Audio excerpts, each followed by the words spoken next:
Manus flat on the canvas. We are ready to rock and roll. Second round of action. There is a cut on Manus. Yeah. Jesus. Martial arts chat. My man B-Hop got dropped out the ring last night.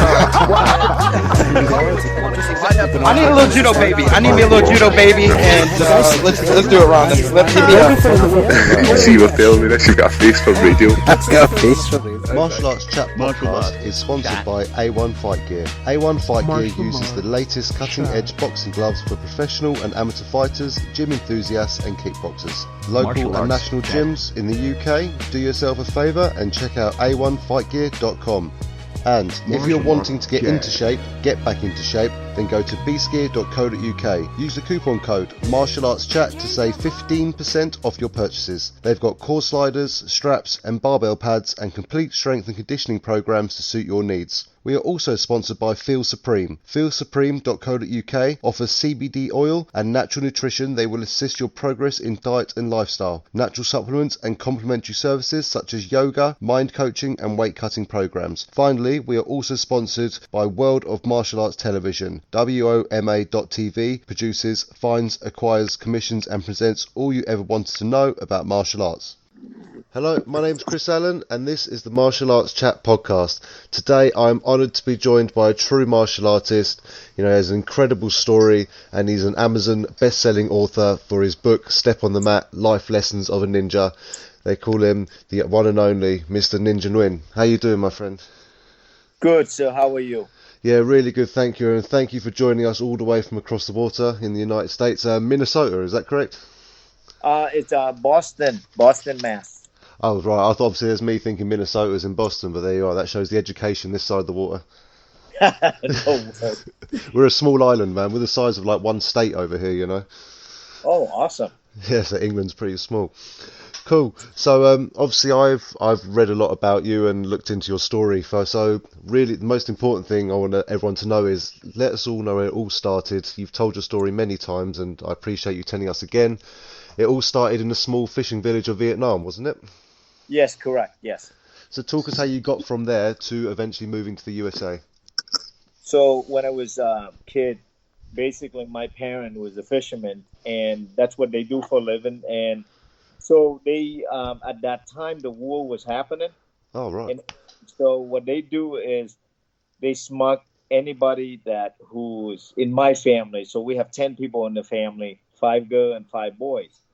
And so any boy that turned to be like 17, you know, so you have the military, they'll come and they select you in the military. You can't, you have no choice. It's like conscription, yeah? You have to do it. Is there a certain amount of time you have to do it for, or is it just how long they say you have to?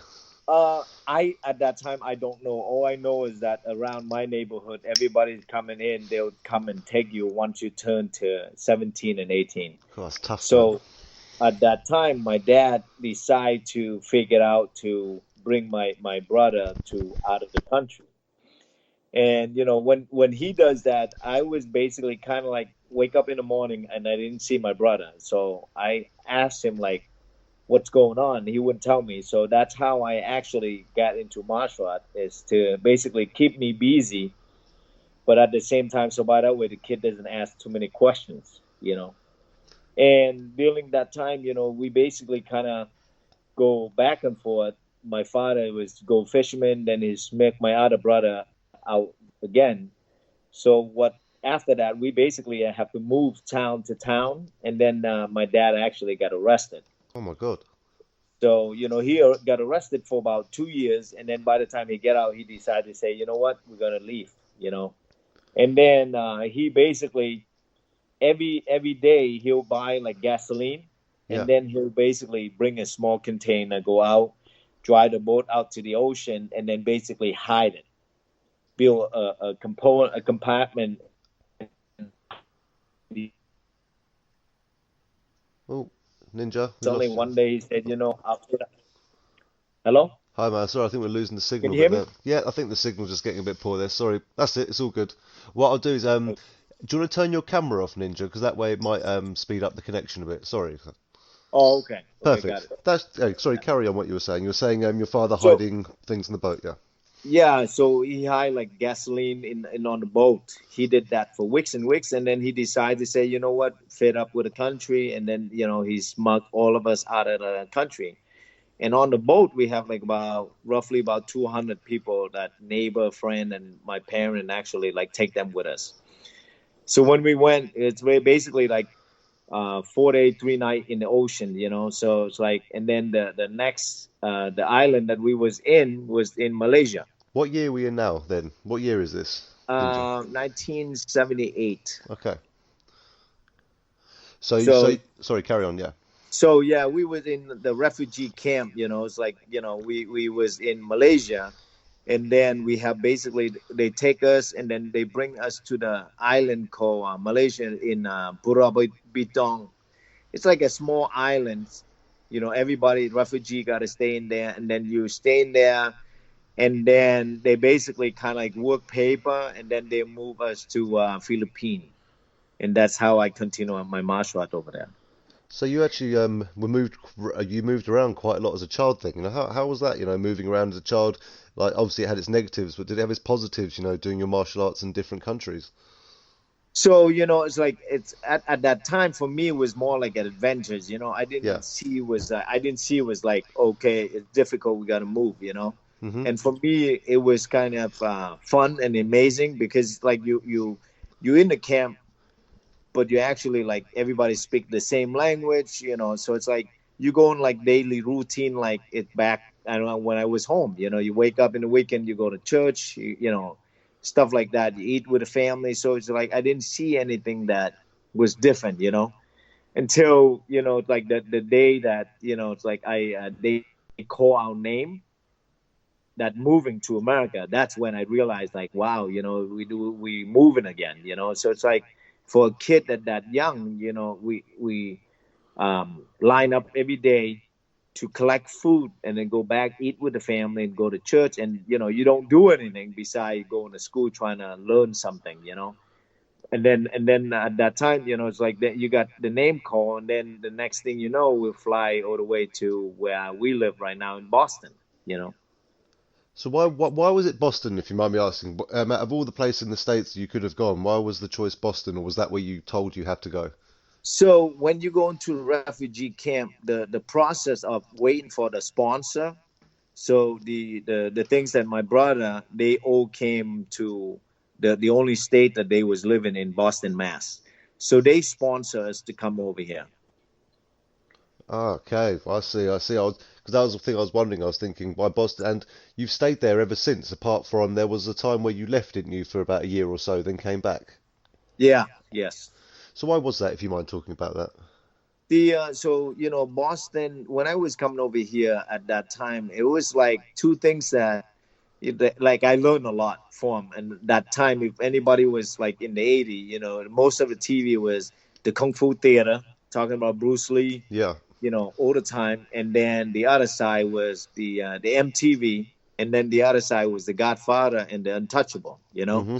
So it's like I growing up, it's like knowing that, learning from that, and my expression was that's what I learned. Learn how to enjoy the money, learn how to enjoy the training, Yeah. and learn how to communicate. And if people don't communicate the same, we have kind of like a rival. It's like fighting each other to communicate each other in some way.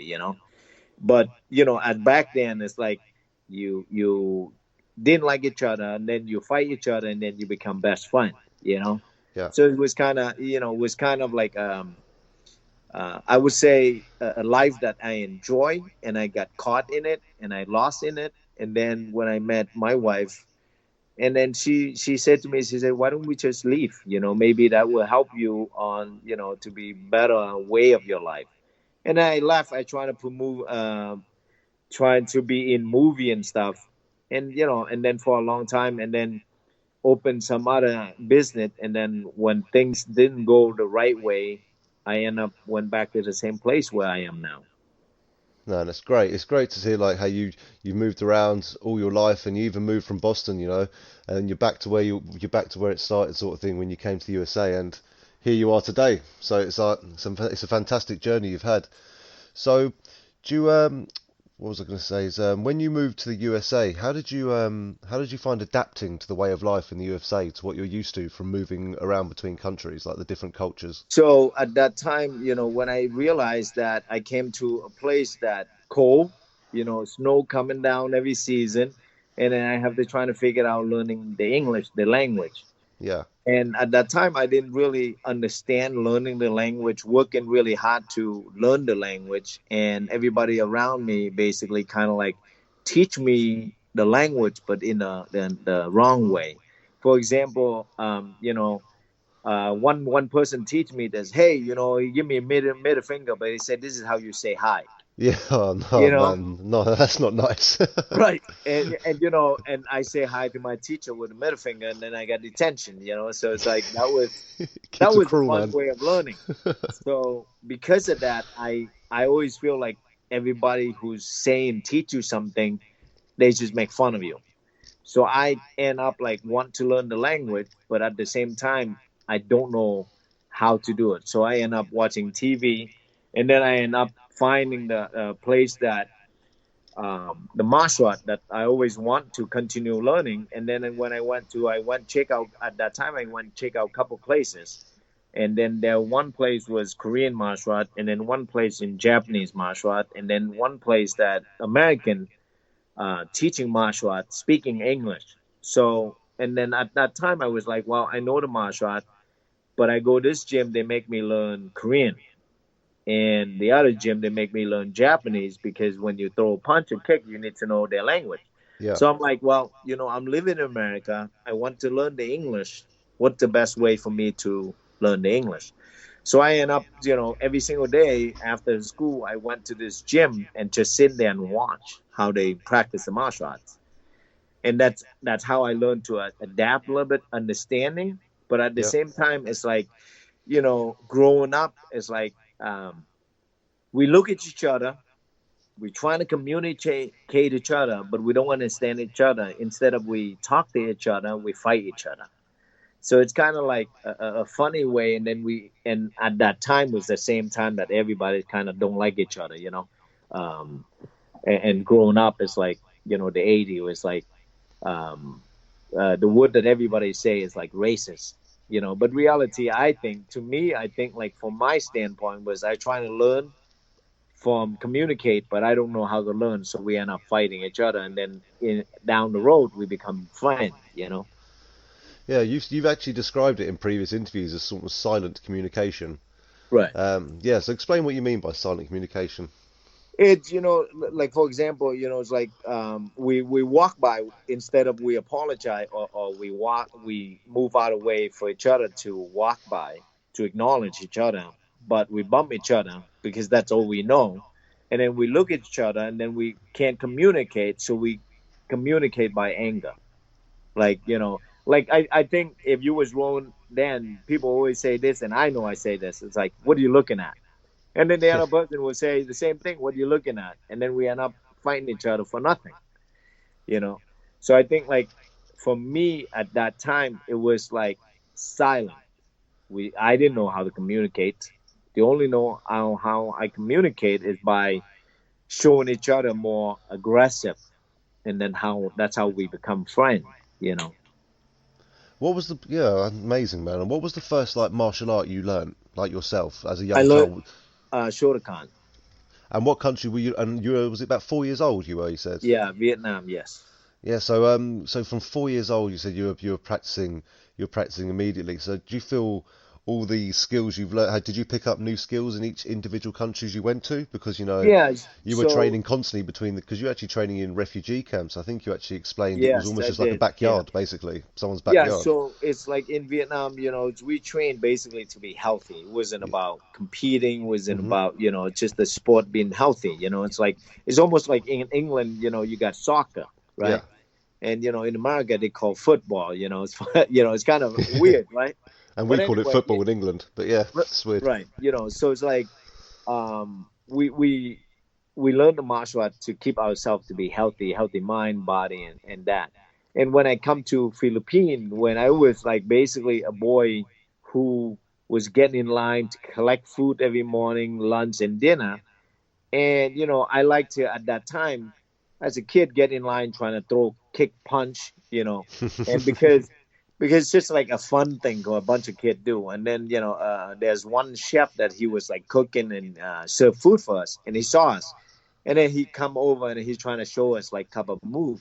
And then that time was more like, hey, you like the sport? Okay, come over here, train a little bit before, we cook, we give out food, and we help them, you know, um, not prep the food, but, like give everybody the plate and a bowl so they can collect food, and that's how I was learning over there. But I didn't know that was like a Filipino sport, All I know was like throwing a punch and kicks and then deflect on the arm and then defense. But I didn't know like what it was until now, I contact with a lot of Filipino friends that teach my Filipino art. So I understand from that point. And then when I came to US, same thing. It's like, well, I know it was a punch and kicks, but I didn't know the difference of the sport. Yeah. And then it's like at that time, there's people that who traditional sport that don't want anybody compete with any style, and then you got the person that I was learned on, and then he always say you got to compete every chance you have because to get to know yourself. So there's go come from a guy that willing to tell me it's okay to go compete this place, that place for you to learn. And I come to the place that I'm like, okay, come to Philippines, Malaysia, in America. So I'm like, that's kind of cool, somebody that barely know me and tell me that. And then when I have a friend that actually takes Shotokan, they like, no, you can't compete any style beside our style. So I love the sport. I didn't know the sport different until 1985, 86, and then I see like, oh, everybody attacked it on the bottom instead of doing karate. They would say like Kempo, Shotokan, Taekwondo's, and then I realized that Taekwondo, not just Taekwondo, but there's WTF, ITF, and then there's Tang Sudo. And then I was like, wow, and everywhere that I go from Tang Sudo, Taekwondo, Shotokan, it's like everybody's telling you you have to learn the punch from Japanese. And I'm like, I'm coming far. I want to learn and adapt in this country the language. So by that way, I can see it better with my life. So, and that's how I know the sport was separation. And then I love all the sport because I have an opportunity to meet everybody. And I Yeah. think as a martial artist, uh, or even a person, and I feel like this, is that if you want to be better on communication, what do you got to do? You got to talk more people. You want to be known in the martial art, better in the martial art, you got to be talking more people. And at that time, I seen all like the 80s, I seen all Bruce Lee, the interview of Bruce Lee doing different martial arts. Hmm. So I enjoy that and I loving it. And then the sport right now I practice is of course karate, and then Muay Thai, and then Jiu-Jitsu. Those are the three sports that I practice. So how do you feel now, like being someone who's seen martial arts evolve from a very early stage? How do you feel the sports evolve now? Now we have mixed martial arts. We've got all these martial arts. Everyone's mixing into one. They're becoming black belts in all different disciplines. How does someone like you, who's seen it evolve from the very beginning, like how do you feel how it's evolved now? Well, one thing I feel like, every sport, there's always exceed to be better. Yep. On if you're learning jujitsu, there's a time that you can use it. Okay. And it's depend on which style that you go. And I was talking about this. It's almost like if I'm going to the party, okay, Hmm. do I expect to be dancing or hanging out? You know what I'm saying?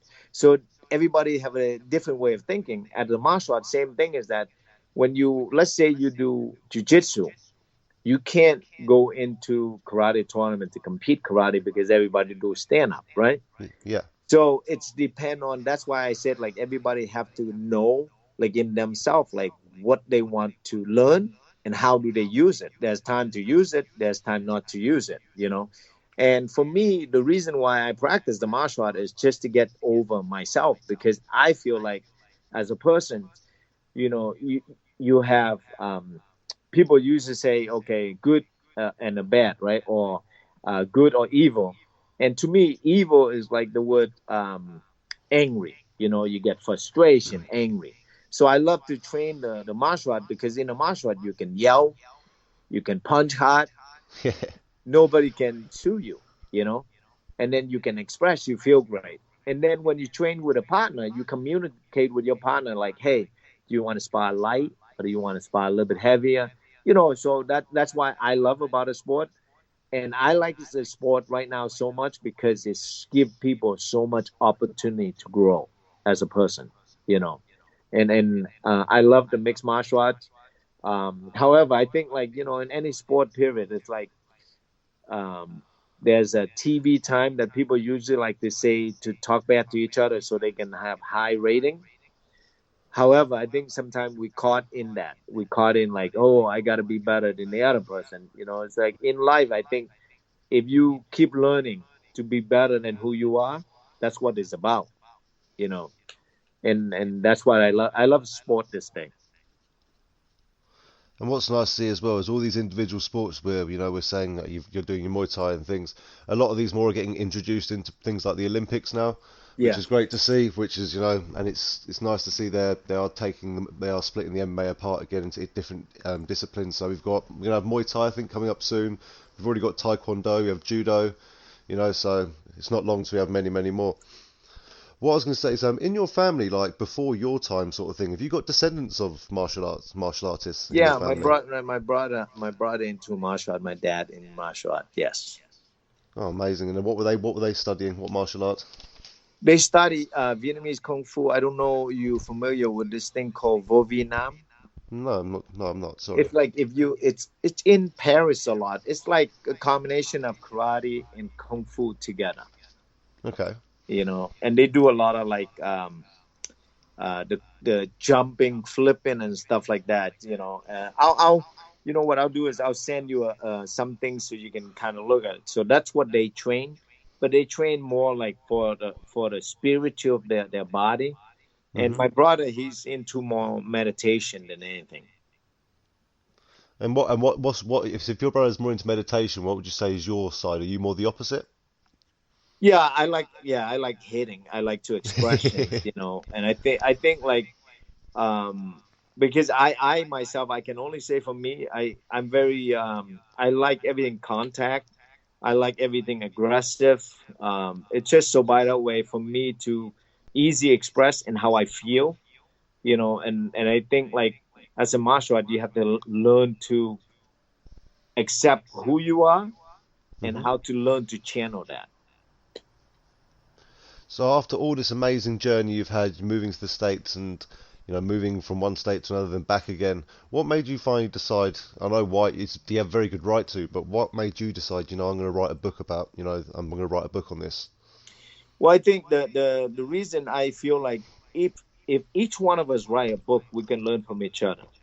You know, and I Mhm. think like, just the things for me was that I always say this: if I die, what can I give to contribute the community or share somebody that they can learn from?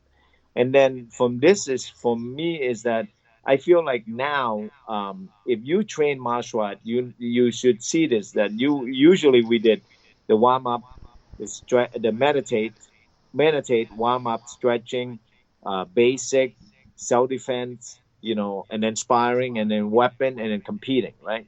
Mhm. And back then, we do that a lot. Now this day, nobody want to learn form anymore. Nobody want to learn self defense anymore. And it's almost like everybody do separation of it. It's like, you see, for example, we used to do meditation and stretching, right? We do Mhm. small proportions. Now look at yoga. Yoga take one thing, they make it longer.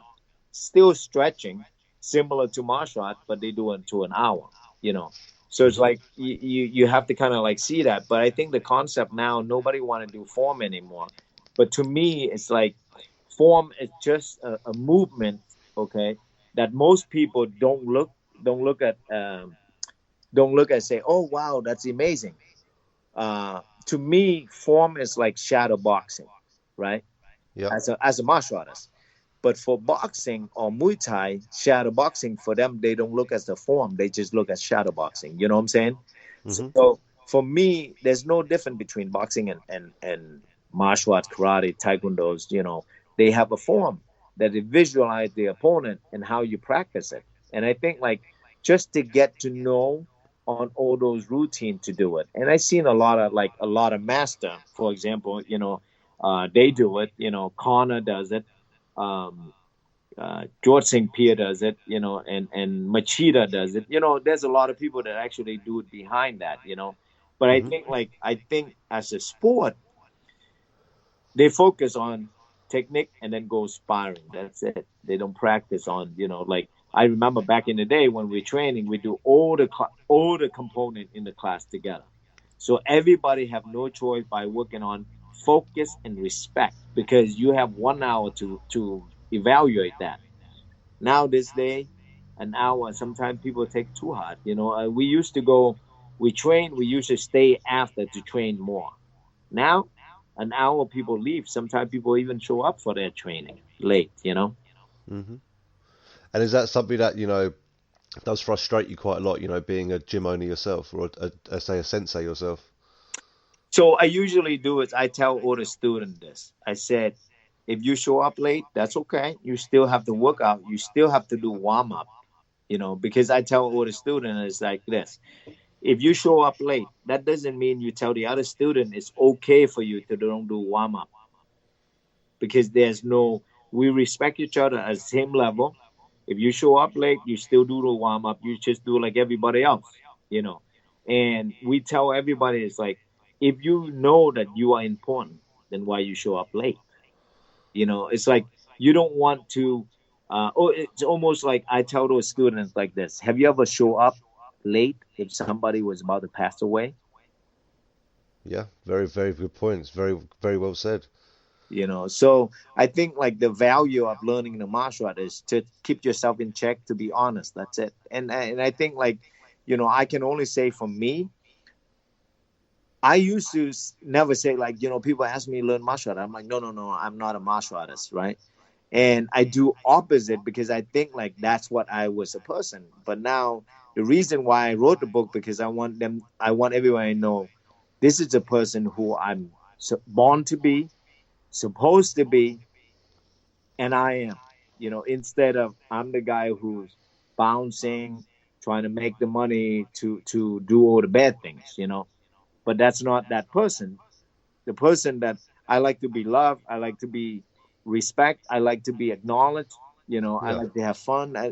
So all that taking place, and I want people to understand that. That's why I wrote that book, and it's not about telling people what to do. It's just about give the information, and if they like and something that inspire them, I hope that they share with the other person, because I think like this world we should have more love and respect to each other than anything.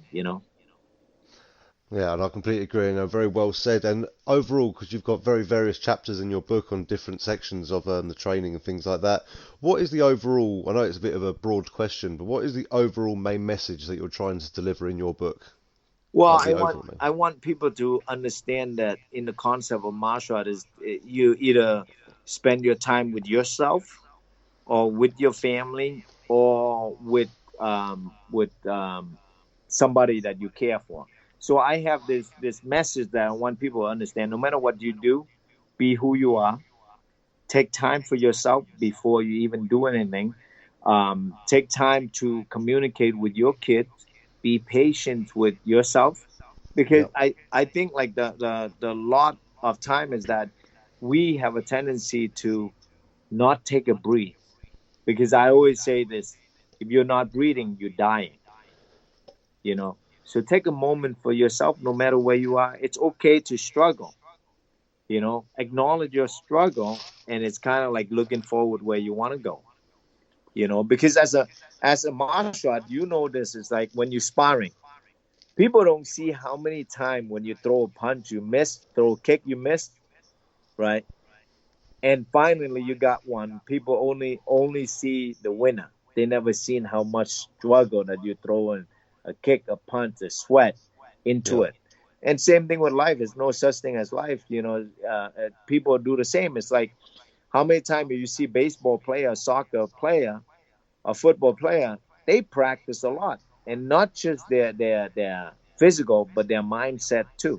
How Yeah. they how they want to show up, how they want to be better in themselves, and how they want to be better in their community. And and that's what I want the message to be.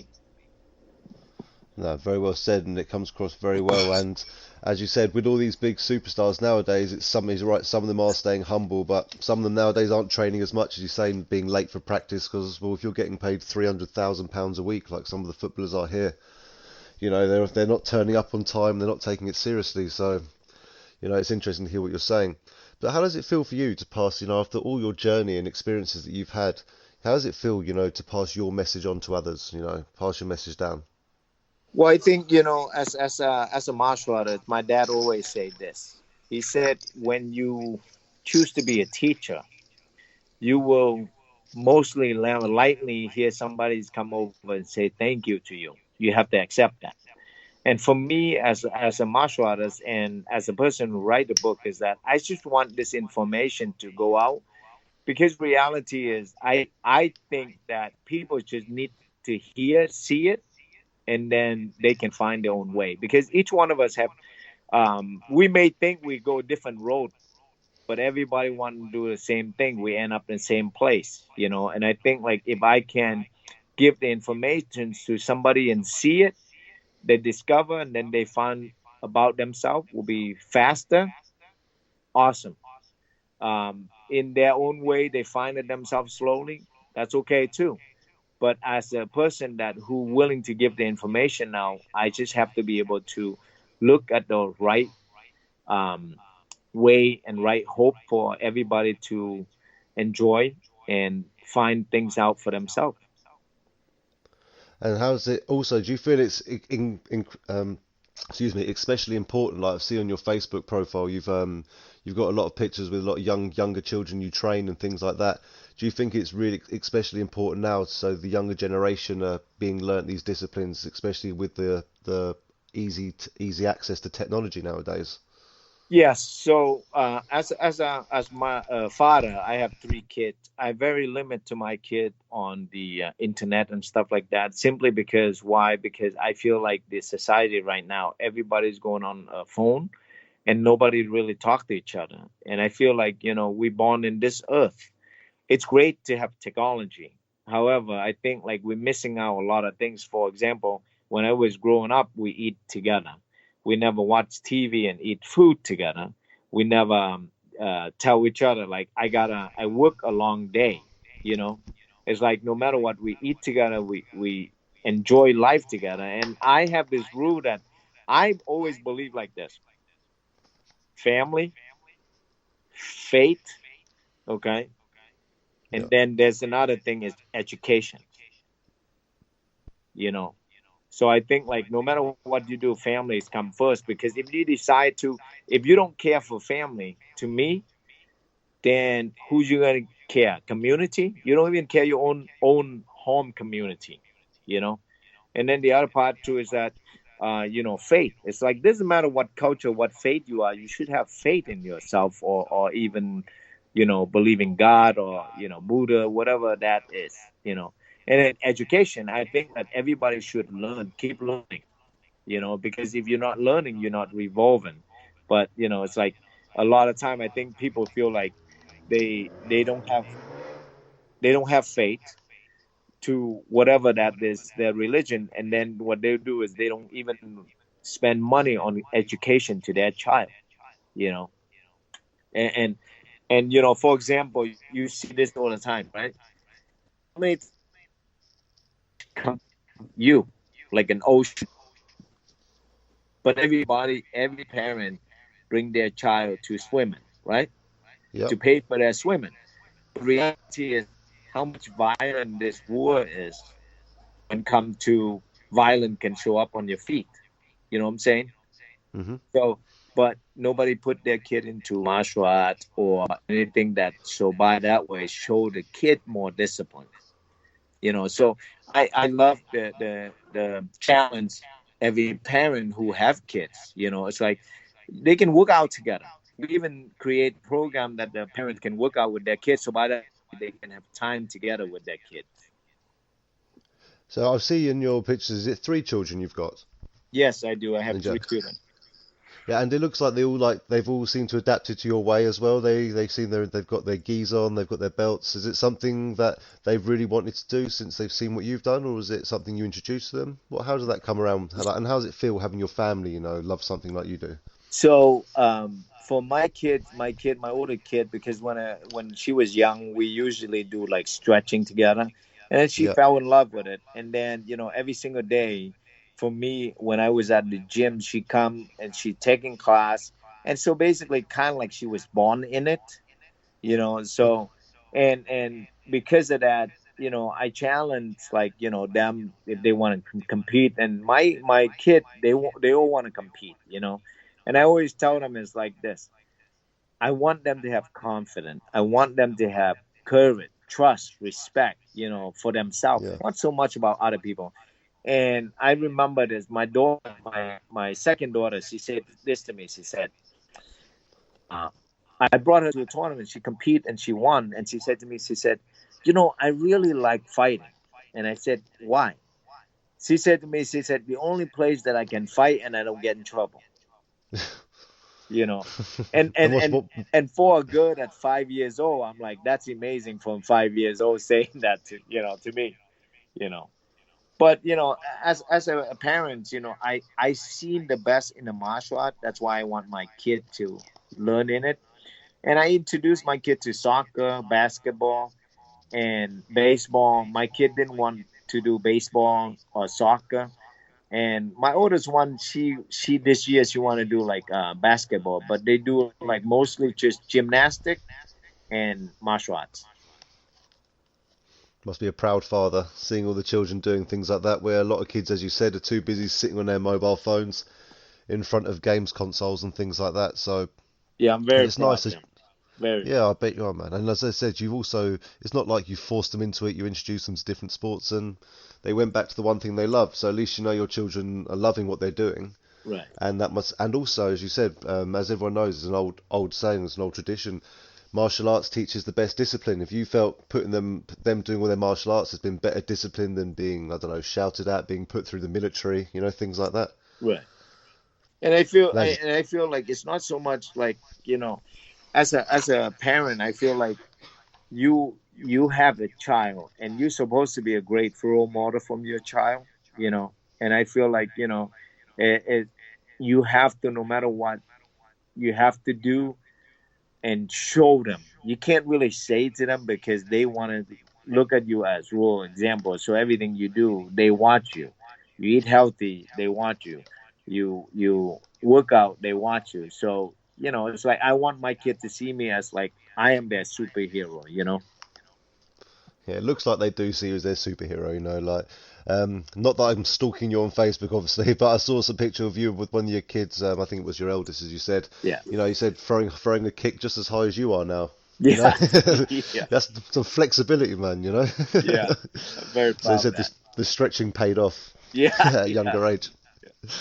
No, that's cool. And I said it must, even though, as you said, it's nice to pass it on to the younger generation as well as your own family. Like, does your wife get involved as well? Does she do a Yeah, bit of martial arts? my wife teach kickboxing, yes. Oh wow, man. Yeah. Of course, you're not home late for her then, basically. Yeah, yeah. But Oh, it's that must, some people say this. To me, it's not work. To me, it's family hangout. And it's like I feel like no matter what we do, my kid always here, and not that they don't want to be here. They always want to be here. And it's like we provide um, home. Like they'll go to school, they come back, they do their homework just like everything before they take class, and then after class they gotta go home, get ready just like everybody else. We just limit like all the time that, for example, that we don't spend time with them. They'll be on TV, so we spend time with them so they have less time on TV or computer stuff like that. yeah, and it's lovely to say how you said going to work. It's not like having a job. It's like a lifestyle, and it's the old saying we say in the UK. It's you want to work to live, not live to work. Right. And no, it's nice to hear you're one of these people who gets up in the morning not thinking, oh my God, I have to go back to work. All this sort of stuff. And then when you're going to work, it's not like you're saying goodbye to the family, you're joining the family as such. Right, right. So it's like every single day I'm like just hanging out with my family. So Come on, man, it's a house of martial artists. I'd hate to be the one holding the remote when there's arguments who wants to watch the channel on TV, you know? right, Must be good fun in the house, man. As I said, though, a lot of discipline. You must get a lot of respect from all as well. And I think a lot of kids out there nowadays need that, you right. know. And I'm not doubting anyone's parenting skills, but I think a lot of kids should be introduced to what you do. And as you said, how many children are you in your classes nowadays? We have, well, in my gym. Yeah, and like what sort of age range as well? Yeah, I have a lot of kids. I have like, if you look at my gym, we have like about, I would say, 80% kid, and then the rest is the adult. Is that generally their parents that are coming with them? Yeah, I have like some parent. I have parent train with them, and then I have like, so I have like two program that really accept on is kid martial arts, and then the adult martial art, and then kickboxing for just the fitness for the adult. So we have like from every single day from 3 p.m. to all the way to 8 p.m. Very busy. The gym is like, we have like over 150 people going into the door. And is this the gym? Remind me, is it Extreme Ninja? Is that the name of the Yes, gym? correct. Yes.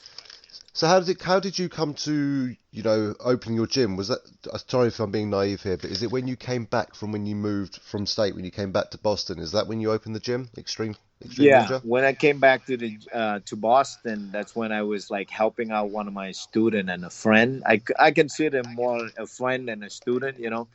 And Yeah. I was teaching at his gym, and he asked me. He said one day, he said, I was there for his son, and I was there for him. And one day he said to me, he said, "Hey, can you help me open a gym down the Cape?" And I said, "Yeah, I'm willing to do that." Yeah, so I help him, and then one day, he have a small gym in where I was in Medford, and then he gave me the key. He said, "Here's yours." And then I took that gym, and then I turned that gym over to 8,000 square feet gym after that. And what year was this? Did the gym open? Or with the gym when you joined the gym, sorry, when you were Um, given the key? it's 2009. And are you two still working together to this day? No, so he have his gym down the Cape, and Okay. then so his gym is very success down the Cape. And then so we still talk, and I'm always grateful for him, because when I came back here I lost everything, and my daughter was born, and as a parent, you can't have a kid come into your life and you can't tell the kid that you can't provide them. Yeah, because that must have been a tough situation for you. You've come back, and out of all the moving around and everything, was that maybe one of the toughest situations you've been in, even if you were present in Vietnam during the war? Yeah, you know what, I think like at that time, like when you have everything and then you lost everything and then you start over, that was the big thing, because to find a job, I willing to even scrub the floor, because for me, I don't care so much what the title is. What I care is just put food on the table for my child. So, you know, I didn't. It was tough, because at that time my wife was like, "Well, I don't really want to go back to Boston." So we kind of like we stay away from each other for a year, and I see my kid that year about like 2 3 times. Oh man, it must have been tough for you, mate. And as I said, for that to be one of the toughest things for you as well, especially what you went through as a young age, and fair play to you, mate. It's fantastic, hearing your story and everything like that, and to get where you are now is just unbelievable, wouldn't you say? Well, it's believable. Would you say it's almost like a miracle? Yeah, Yeah, I look up. That's why I named my kid, was one of them. The oldest one was Patience, and then yeah, the other one, perfect. was Harmony, and then my son Sky. So it's always teaching me, like, no matter what things in life, always be patient. When you be patient, thing will come to you with harmony. And then when thing doesn't come to your way, no matter what, you always look up at the sky, because life is always, because you can stand on this earth and knowing that you are alive. So no matter what you do, you need to always be treasure yourself. And I don't know, because I'm get older, but I feel like, if everyone feel and think that way, they can be so much happier. you know. And I think, like, What? you know, as a person as writing the book, I just want people to kind of see the standpoint of that. If I can be happy, they can do it too, you know. No, well said, mate. Well said. So, what did you change from when you first came to stage? You know, you said you made a lot of money, then unfortunately you lost it. So, what did you change to where you are now? Was it just your Was it just your mentality Men, you men, changed, or is it anything else? mentality, the respect to myself and the people around me. I'm always outgoing, say hi to everybody. I'm always, doesn't matter people who look down on me, I still always smiling, because I always believe that everybody look in a different lens like I do. So Yeah, I can't expect the other person to feel the same way as I do. However, I always want, like, in good things in my life, is I want to be happy. So the only way I feel like as a martial artist, it's like this. And I talk about hugging, you know, right? If I want to hmm, hug, the first thing I have to do is hold my hand out to show the other person that I want to hug, right? If I don't yeah. hold my hand out, how can I expect the other person to know that I want to hug? You know, so everything I have to do is I have to show first. And you know, and I, as a martial artist, you have to be able to willing to do that. And after everything, you know, you've written your book, so you've decided to write your book. How did it feel, first of all, actually, you know, writing a book for yourself? Like, to me, that sounds quite a daunting task, you know, writing a book. How did it feel thinking, right, I'm sitting here, pen to paper. What Well, were you thinking? you know, at that time when I wrote the book, I didn't believe that I can do it, you know. And then Yeah, I said to myself, I said, you know, I have all this information, and I said to myself, I said, if I die, who's gonna know what I'm thinking and what I can share? So, you know, so I did that. And then the other part was, my kid is my motivation, because I feel like, you know, if I pass away, at least they know what I'm trying to give the message to. yeah, and what a message it is. And I'm sitting here in awe, to be honest with you. Bit of a fanboy here, Ninja. Thank you. Thank you. It's amazing to listen to your story. You know, it's very inspirational to myself and many others that will be listening to this. You know, the thousands of people that do tune into this podcast, or we hope so anyway. And I'm sure they'll love to hear your story too. But then also, you've just finally thought, right, I've got my head down. I wrote the book. You finished your last page. You know, how how did it come to publishing? Did you take it to a few different publishers? Yeah, Were you I rejected? Were you accepted? I hire one publisher company, and then they was very outgoing from that point. They believe in my process, and then they helped me make that happen.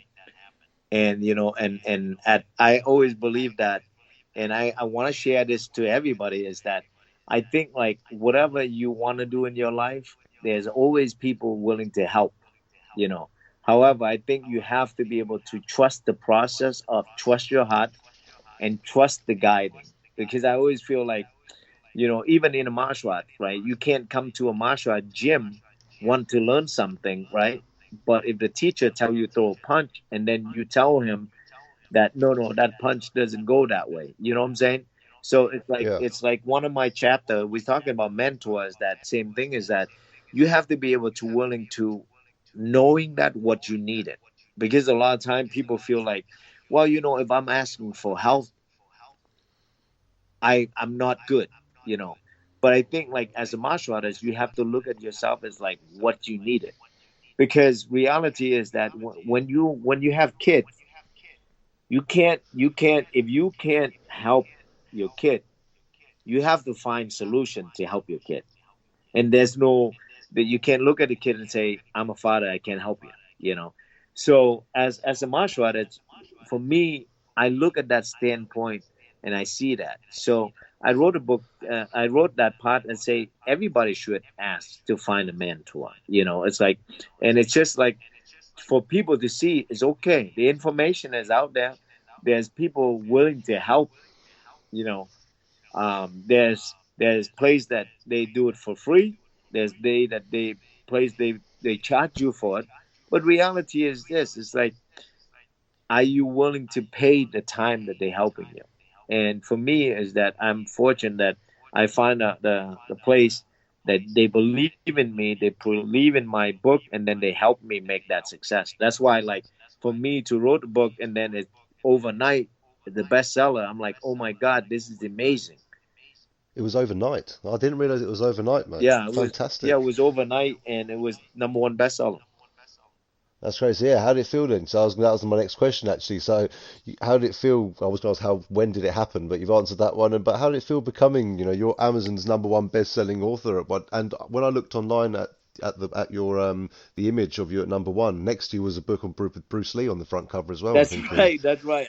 fits perfectly. I was like, I said to myself, I said, this is like an honor, It's like Yeah, somebody man. that I look up to when I was a kid, still now, and then suddenly his book is like my book in front of his book, So I was like, wow, that. And I even took a picture for me to even like keep. I think that's where I saw it. I think on your profile, yeah. Yeah. I thought that just fit so perfectly when I saw it. I was like, that's just amazing. You couldn't even write that, excuse the pun. You Right. know what I mean? Right. Your book next to Bruce Lee's book, I thought, Right. if I was firstly overnight, and then secondly, so what time did you send the book to send it to those publishers, and how quickly did they get that out there? They must have had Well, contact the immediately. process they did was like about over 2 weeks. I'm sorry, 2 months.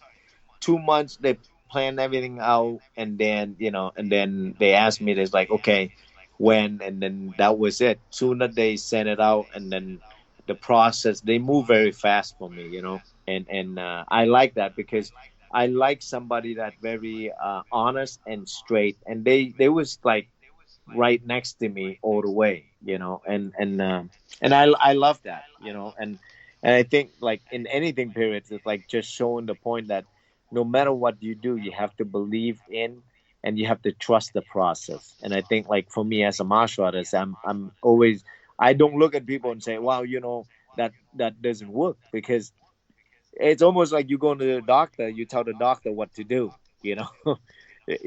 That's one thing that I am grateful and honest on that, on the company, the publisher that helped me out. Nah, and what an amazing job they did with getting your name out there. Because I said anyone who would read the book, as you said, as it said, it's not a #1 best-selling for no reason. So were you? I'm sure you were very confident in your work, but were you quite surprised at how quick this happened? I was very surprised that that's happened. I know What that did you predict? I What did you predict that being like? Did you think that this might get alright, it might sell a few copies, and then you went to bed that night? no, they asked me, they said to me was, what is the champagne moment for me? That's what Oh my God, that must. they asked me from beginning. And I said to them, I said, I said, for me, it was like, if I be able to share my story with people, that would be the champagne moment. And then it was when they released it overnight, it was #1 bestseller, and I'm like, oh my God.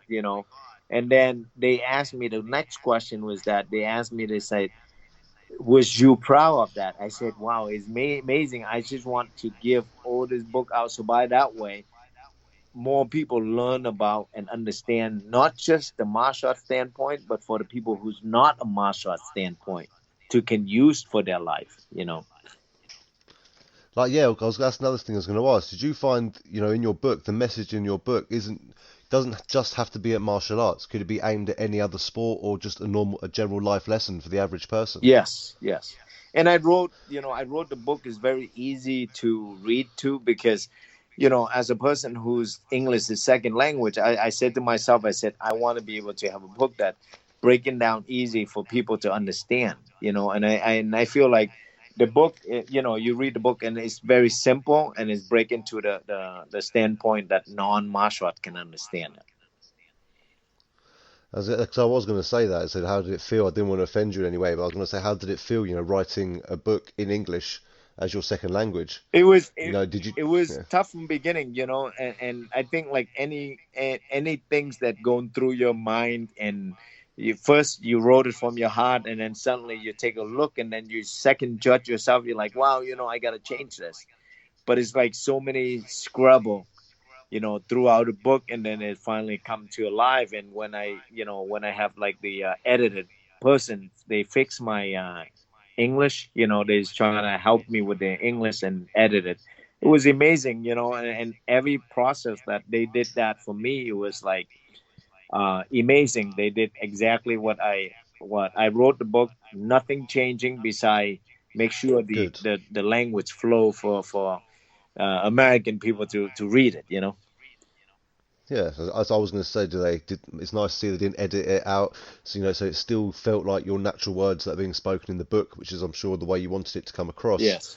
I want to be a bit nosy. Don't know. You can tell me to go away. When was the actual festival? When was the book released? Just want to let everyone know. The book release was March 27.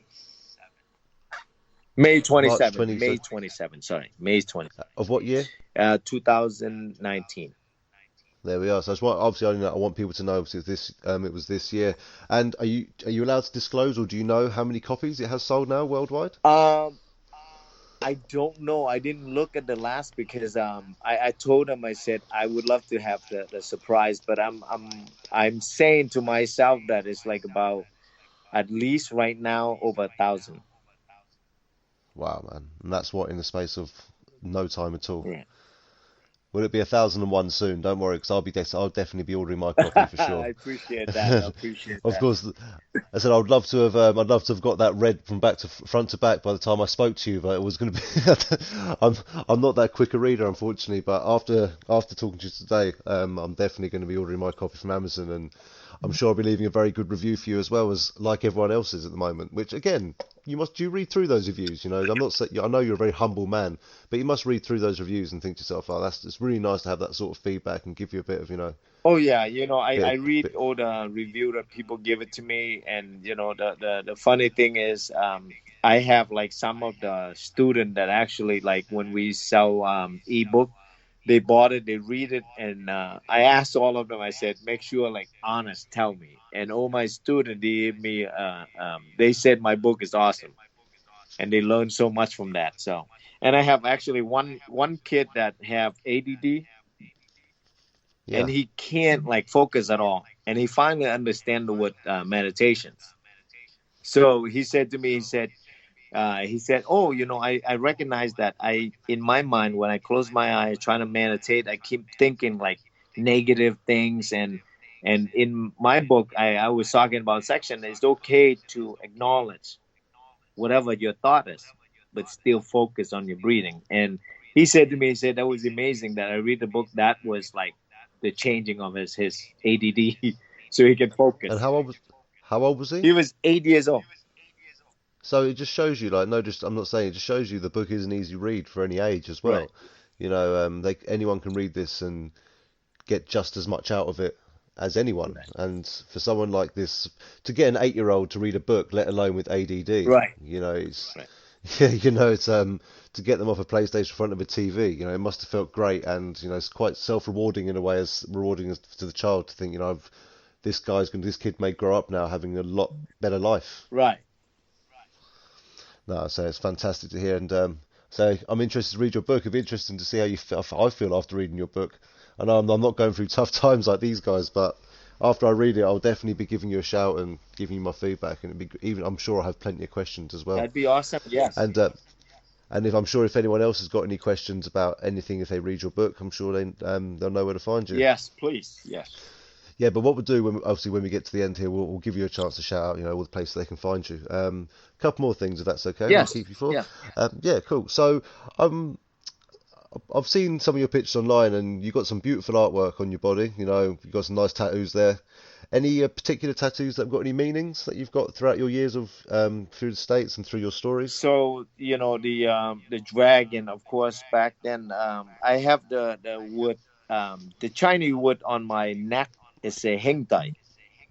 The word heng dai is mean brotherhood. It's like no matter what, you always stood up by your side, right? And Yeah. so I have that with a bunch of my friend back then. And when you hear the word heng dai brotherhood, and they portray different, and then you find out the word brotherhood is not brotherhood. And so I still keep it on me, remind me that it's like sometime when people put that together, that's what they said, but it doesn't portray that. So I didn't take that tattoo off. and then I have 7 dragon on me. So I have a lot of dragon on me simply because it's like it show me that my country, no matter what, I'm always remember where I'm coming from, and Yeah. and the reason I choose a dragon is that is show me that life you have to fly, you have to go places, you have to discover who you are, and you have to find your way. No matter what, you know your strength is, but don't use that strength to hurt anyone. So that's why I have a lot of dragon on me. Yeah, a lot of meetings. Have you got any more planned for any time soon, or are we stopped now? No, I'm actually plan to do 2 dragon down my legs, and then basically kind of like attach it into a dragon and a tiger together. And then you've run out of space. That's it. Yes, that's it. To run out of space. That's right. Someone find this man some more space. Yeah, maybe leave the face alone. Right, I right. think. My son right now, he said to me, he said I want tattoo, right? And I can't tell him you can't have tattoo because I have tattoo. So but but it's just like one of those things that I always feel like no matter what you do, sometimes you make a mistake in life, you have to learn from it. You can't Yeah, regret it. So it's I have like one tattoo that on my back, and same thing. Like I said, I'm not gonna take it back, but I'm not gonna take it out, but I'm gonna keep that just to remind me. Yeah. memories. That's it. And also, you're only going to see it in the mirror. Right. Right. No one else. You don't have to look at it every day. Right. That's the most important Right. thing. I'm just going to run it back actually. There's something I forgot to ask you about your book. Apart from the obvious, stepping onto the mat. Why did you call your book "Step on the Mat"? What was the true meaning behind that? Because I feel like when you as a martial artist, right? You Yeah, step on a mat and you train. You're honest with the person. You're honest with yourself. You find out things about yourself, right? And the reason why I said step on the mat because everywhere in America, not so much in my country, but everywhere in America now you go, there's always a mat. Either the front door, the restroom, hotel, So I want everybody to understand no matter what you see, you train as a martial artist, you step on the mat, it should remind you who you are as a person. Because when you're training a sport of martial arts, you have confidence, you have courage, you have trust, you have respect, you have laughter, you have emotions. So wherever you are, you should always remind you of that. So you should, as a person, be who you are, humble, be respectable, caring yourself on the mat and outside the mat. do you know what? I don't think I'll ever look at a mat the same again now. It's really well said. I'm going to think every time I step into a house, I'm stepping on the mat. The doormat, as we say in the UK. Right. And you got to have respect going into that person's house. And now you get in the car, you step on the mats on the floor, and it's interesting you say. You got me thinking now. Yeah, You're gonna, because reality is that and you train for some reason. People feel like martial art is a disciplined sport, right? yeah, And to me, it's like back then when we was training, we hit each other. Like that's how we learn. What I call when I teach a student now, I said either easy lesson or hard lesson. What I mean, easy lesson, all you have to do listen to your teacher, so respect that. Hard lesson, you don't listen to the teacher. For example, the teacher say, put your hands up. You didn't put your hand up, you spy, your face got punched in. So that's a hard lesson. So either way, there's a lesson that you have to learn. You know, how do you choose in life is what's important. So, for example, it's like, if you're on the mat like that, everywhere should remind you of that. So that's why I love it. It's like I, you know, I'm on the mat, off the mat. I'm always thinking about martial art. I'm always thinking about being better. I'm always thinking about sharing, because I always feel like each day could be your last day. and if you feel you've learnt all this, it's all come from just losing all that money. Do you actually think that was a bit of a blessing in disguise, Yes, losing the money? yes. And I feel like, you you can have money, you know, and I always feel like, you know, you can have money to do things, but don't Yeah. forget who you are. You know, don't forget, you know, the love, the respect, you know, because you can have money, but you disrespect other people, how far that will go, you know. And for me, I learned a hard lesson because that's what happened to me. I make easy money, and what happened? I lose fast. And I realized something is that when you make money and you dishonest to other people, thing will come to you slowly. Will. And does that go back to the message you were saying where everyone needs to have some sort of struggle, which we all have, to get the full potential out of yourself? Right. You know, You know, and and it's yeah, some can recuperate fast, some will take lifetime, you know. But as a person, as a martial artist, you should find that, you know, I'm not saying easy, but should have better opportunity, you know what I'm saying? Because you train, you interact, and as a martial artist, you you train and then you implement the technique together, right? So we call that hand-on training, right? You go to school, you learn, take the information, and then you graduate college. Maybe you execute that, you know. So that's why I love the martial art, because you actually like hand-on training. You actually implement the technique, you execute it, you're testing your distance, you're testing your trust, you're testing your capability and your creativity, you know. and you feel because it's not a team sport, you know, you're really displaying what you can do and what you have learned on your by yourself Right. without having a team. But it's like not, it's like being in a boy band, for example, you know, or you're a solo singer Right. as for Right. such.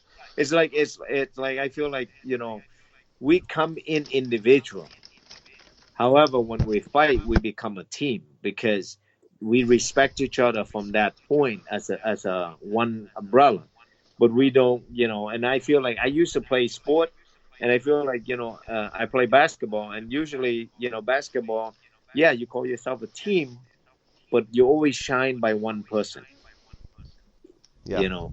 And for me, I feel like a martial art, you sign one person, but you came into a team by everybody support you, respect you, or cheer for you, you know. Yeah, your excuse me, your team are your coaches as such. Right. Your team are your coaches and your Right. fans, and you're in complete control. And you know if you didn't win the Right. game, for such you know it is down to something you've done, not a team, Right. for example, and you know what to work on and what to improve. Because there's nothing worse than being the best player on the field Correct. and then losing, but you're still the star man. Right. You know? And I think as a martial art too is that, you know, when people don't realize that as a father, you can teach older kid all the information. When they fight on their own, you know. And as a person, as a martial art too, you know, you can come individual, you learn everything you need to know. When you're on the battle, you fight with yourself. Winning or not is about you. You know, that's why when my student win the tournament, I don't say I did it. I said to them, I said, you did it. Because for me, I was lucky that I'm the guy can be able to be there to give you the information and then be there to cheer for you. But you're the guy who did all the hard work. You step in the ring, you fight, you have so much confidence. You did what you learned from the period of time you put yourself in, you know. So Yeah. I never tell the student that I did it. I said to them, you did it. Yeah, because as you said, you're the trainer, and you said a massive part of the sport is the mentality. Right. Like I've known fighters in the past personally where they can be the best fighters in the gym, but the minute they step in the cage or the ring, you know, it just all they fight at 10%, Right. and it's mentality. And nowadays you're seeing a lot of fighters going to sports Yeah. psychologists. And what's your thought on people seeing sports psychologists? Do you reckon it's good, or do you reckon it's just they need to do some other type of thing? Well, I think as a martial artist, I'm always my teacher always teach me to work on my mind first, Yeah. because I remember back then he was testing me on, because I didn't believe to him that I said your mind go first, right? And I said to Hmm. him, I said your body go first. I said, so he testing me out. He said, okay, so I'm gonna ask you to do 100 push-up. And the first thing I tell him was, I answered him, I said, I can't do 100 push-up with a minute. And he said, see, your mind already lost. So he said to me, he said, as a martial art, we train our mind first. That's why when we sit down, we bow on the mat, we work on meditation first. Because we need to calm your mind down, so by that way you can relax and then you can train your body. And so he teach me that. So when now I'm always look at it as that, I'm always say, that's why, like he said to me, he said, that's why you always say mind, body, and spirit. Mind first. And do you find that's the hardest thing sometimes to teach some of the younger generation, even actually all generations? They think they join the gym because they want to start doing flying kicks like Bruce Lee through wooden boards and things like that, but they need to understand it's all about the mind. Do you find that's the hardest part sometimes, is getting them to settle down and understand it's not about breaking boards and punching and kicking all the time, it's about the mind as well? So for the parent, if the parent bring the kid in, I tell the parents straight up. I said to them, are you come in to train the kid learn martial art, or you want me to work your kid with build confidence and empower them, their courage, their trust? Okay. And they would tell me that's what they want to know. So I tell them, I said, yes, we teach martial art, but we use the martial art to teach them life skill. And you teach them obviously the importance of not to use it outside of the gym. I'm sure they all understand that. Yeah. I told my student that you always have to talk to, especially self-defense, you always have to talk to your parent first, okay, before you do anything. And I always talk about communication with themselves, their family. So, for example, I do this all the time in my gym, all the time. When we start the class, I always ask the student who's awesome. They raise their hand up. And then end of the class, I always tell the kid to make sure that no matter what you do, end of the class, I'm going to bow, I'm going to count 20 seconds, you're going to run over your parents, you're going to hug your parent, you say thank you to your parent, you want to kiss your parent, that's fine too. But within 20 seconds, you want to tell your parents they give support. They sit very quiet for you, they be here for you. So by that way, you know what support is. Because support, next time when your parent asks you to sit, be quiet, you got to do the same. Because that's what I teach the kid. Because this day, nobody really say thank you as much. Okay? Nobody because they look at their parent as like, you got to do this for me. But reality is the parent don't have to do that for them. However, if the parent do it, I want them to recognize the good thing that they should do for their parents. So the recognition, the respect, the love, and then they acknowledge. And that's always in my gym, always. And the martial art, of course, we teach a martial art the expression, because every kid, they can't express the emotions. For example, when the kid get angry, most parents, they said, no, you can't be angry. I said, that's the only way how the kid express. In my gym, I show the kid the way I tell them what responsible, what not responsible. For example, if the kid yell, do the other kid want to work with each other? No. So I tell them, I said, there's a right way that you want to inspire the other person, or you want to inspire the bad person. So which one do you want to empower? You want to have good people hang out with you, or bad people hang out with you? So the kid make that choice. So I always tell the word like choice, decisions, commitment, ready, and respect. Those are the things that when I teach, I teach exactly how I wrote the book. And it's nice to see if you're getting that sort of respect. It's actually nice to hear that the younger generation of kids, they are having a bit more respect. As you said, parents are too quick to fold. They're like, I want that, and they kick and scream, then eventually they just give it to them, or they're too quick just to chuck an iPad at them and say, watch that and be quiet, So it's nice to hear that you've got that sort of respect coming from the kids and the parents, helping you with it as well. So one more question I'm going to ask you, and I see you're a man of many quotes. You like a quote. I see you put a lot of them on your pictures. Is there anyone in particular that you feel the best, like you feel the most, personal to yourself? The one that I use a lot for my life is, and everybody say Bruce Lee doesn't say it, somebody else doesn't, but it just caught my eye when, you know, growing up, seeing Bruce Lee was my, you know, I call movie mentor, or, you know, martial art mentor. The one that he say, Yeah. knowing is not enough, you must apply. Willing is not enough, you must do. That one of the wood the quote that I love for my life. And then the other one that really that I use all the time, and I even use that Yeah. for my gym, was vision without action equal daydream, action equal nightmare. So those two, I use that a lot because I apply that with my life, and I, you know, on everything I do, to my kids, to myself, and to be the person. Because I, like I said to you, is that I feel like time, when you get older, time is like, it's so short of time. And, you know, and each day, or, you know, that I drive by, you know, where I live, I seen so many funeral homes, and I seen people pass away. And I always say this to myself: what type of person do I live on this earth? How would I empower?